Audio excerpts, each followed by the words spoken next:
Bien, vamos a continuar con preguntas que pueden ser relevantes frente a esto. Y es, ¿debería cada refugiado someterse a una determinación individual de su estatuto? ¿O el estatuto de refugiado se le puede dar a un grupo grande de personas? No. La respuesta es simple, no. El estatuto de refugio se tramita de manera individual. Cada persona que tiene condiciones para solicitar el asilo lo tiene que hacer por su cuenta. Que esto pueda cubrir por lo menos a su cónyuge y a sus hijos menores es diferente. Pero cada quien tiene que hacerlo. Entonces es importantísimo tenerlo en cuenta. Si son mayores de edad, los hijos no los cubre el estatuto de refugiado de su padre. Así las razones para huir sean las mismas. De ahí entonces que el estatuto de refugiado sea tan complejo, porque yo puedo tener razones de sobra para decir mi vida está en riesgo, la de mi familia está en riesgo, pero todos somos mayores de edad, entonces le van a dar el estatuto de refugiado a cada uno de manera independiente, estudiando el caso particular de cada uno de ellos. Eso es importante, por eso a veces el estatuto de refugiado también suele ser dramático, y es que se le da el asilo solamente al sujeto y a su cónyuge, pero al resto de sus hijos no, o al resto de su familia no, y eso va a terminar pues dispersando a la familia, poniendo a otros en riesgo, generando unas rupturas de la estructura familiar que son siempre dramáticas. Pensemos una cosa, si simplemente en este momento que estamos en confinamiento, no podemos desplazarnos a ver a nuestras familias, a nuestros núcleos mayores, y eso ya es complejo. Imagínense si tuviera que hacerse con ese núcleo básico y de manera permanente, pues eso sería aún más dramático. ¿Cómo distingue las Naciones Unidas y su Oficina de Inmigrantes, ACNUR, entre un refugiado y un migrante económico? Esta pregunta es bien importante.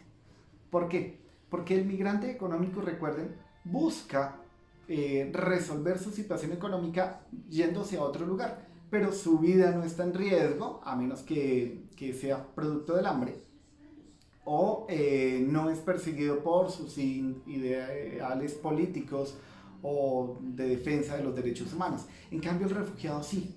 La vida del refugiado está en riesgo, pero además está en riesgo porque el Estado de origen no quiere o no puede protegerlo. Y en el caso económico, cada sujeto toma la decisión de irse. Y entonces el refugiado económico se va porque la brecha salarial es demasiado amplia entre los países pobres y ricos, y entonces va a buscar una mejor remuneración a su actividad laboral. El refugiado esencialmente quiere salvar su vida. Esa es la mayor diferencia entre lo uno y lo otro. ¿Pueden los gobiernos deportar a las personas que no han sido consideradas refugiadas? Sí. El gobierno es autónomo y es soberano, y sí puede deportar a las personas cuyo estatus de refugiado no ha sido considerado, es decir, no ha sido estudiado. Por eso, Estados Unidos puede deportar a todos estos miles de inmigrantes ilegales que encuentra en su territorio o en la frontera. Ahora bien, si uno de ellos alcanza a pedir estatus de refugiado porque llegó a un puerto fronterizo, llegó a la oficina de las Naciones Unidas en ese puerto fronterizo y solicitó, es decir, tuvo el tiempo para presentar la solicitud y que la solicitud fuera aceptada, entonces ahí ya no lo pueden deportar. Pero mientras eso no ocurra, lo pueden deportar. ¿Qué se hace? Y digamos que ahí es donde están las trampas. Ponen los puertos fronterizos en lugares que sean inaccesibles o de difícil acceso. Entonces las personas no pueden llegar fácilmente a pedir la solicitud de refugio, sino que pues van a buscar la manera más fácil de pasar la frontera.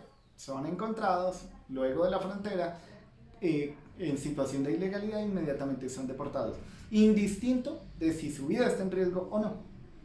Ven, eso es lo que pasa y que es dramático. ¿Puede un desertor ser un refugiado? Claro que sí.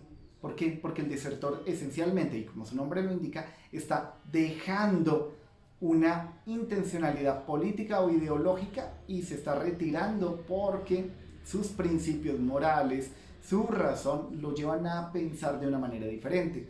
De ahí entonces que un desertor coreano pueda ser considerado un refugiado. Un desertor de un grupo ilegal pueda ser considerado refugiado y se le preste el apoyo y el refugio y la seguridad a su vida y alimentaria que necesita para estar en otro lugar.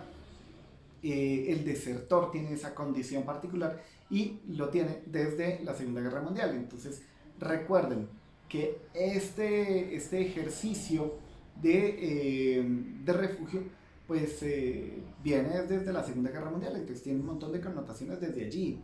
Y los desertores son por eso tenidos en cuenta en este ejercicio de determinar quién es refugiado y quién no. ¿Puede un criminal ser un refugiado? La respuesta es simple, no.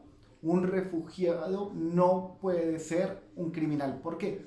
Porque si es criminal, la condición de criminalidad, la condición de delito inmediatamente lo excluye de, a menos que sean delitos de orden político.